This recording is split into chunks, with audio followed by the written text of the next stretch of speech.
अस्सलाम वालेकुम, मैं हूं सबा भट्टी और आप देख रहे हैं MAT20 न्यूज HD। आइए नजर डालते हैं आज की अहम खबर पर।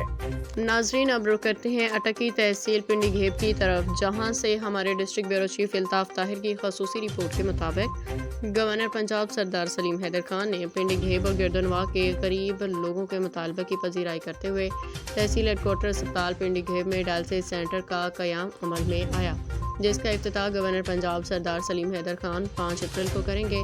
सहूलत से तहसील पिंडी घेब और गिरदनवा के सैकड़ों लोग मुस्तफ़ीद होंगे।